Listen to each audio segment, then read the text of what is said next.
అండి అందరికీ నమస్తే.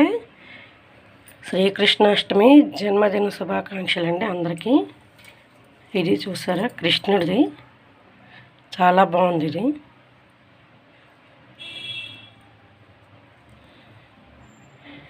ఇదేమొచ్చి మేము ఆచంటి వారు అక్కడ మా పొందూరులో కొంచెం కిలోమీటర్ దూరం ఉంటుందండి.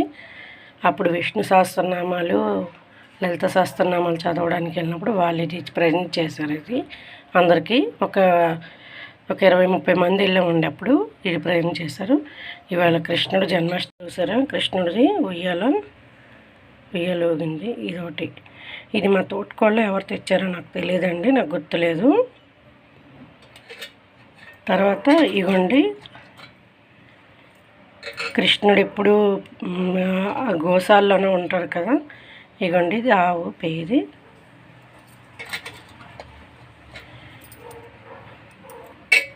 వీటి మధ్యలో పెడుతున్నాను ఇది ఇక్కడ.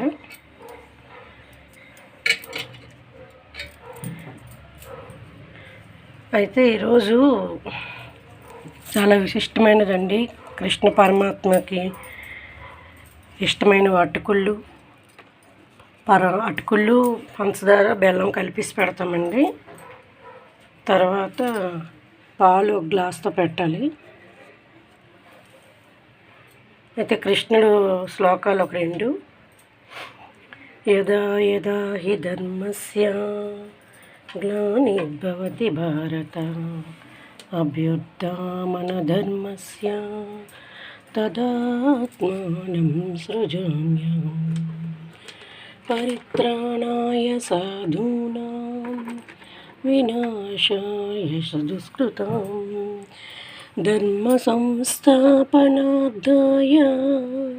సంభవామి యుగే యుగే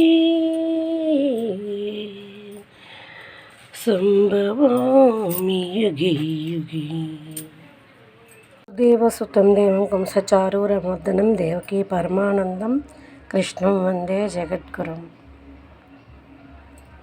కృష్ణుడికి ఇష్టమైన అటుకుళ్ళు, పంచదార కలిపి మళ్ళీ బెల్లం పెట్టాలండి. ఇగోండి ఇది వెన్న చేసి పెట్టాలి. తర్వాత పాలు పెట్టాలి. పాలలో పంచదార వేయండి, వెన్నలో కూడా పంచదార వేయండి. నాకు తెలిసింది ఇవే, మరి ఇంకేటి పెడతారనేది నాకు తెలియదండి. ఈ 3 అయితే పెడతాము. యాక్చువల్గా ఏంటంటే ఇవాళ తులసమ్మకి మాత్రం కంపల్సరీగా కృష్ణుడికి ఏం పెట్టామో అవి కూడా తులసమ్మకి అన్నీ పెట్టండి. ఎందుకంటే ఇష్టమైనది తులసి మాత్రం కృష్ణుడికి ఇష్టమైన ఇది. అందుకు మీకు తెలుసు కదా, తులాభారంలో ఆ తులసి దళం వేస్తేనే కృష్ణుడి పైకి తులాభారంలో పైకి తేలాడు. అది మీకు అందరికీ తెలిసింది కాదని. అదండి, ఈ వీడియో నచ్చితే like and share and subscribe చేయండి ఫ్రెండ్స్. నమస్తే.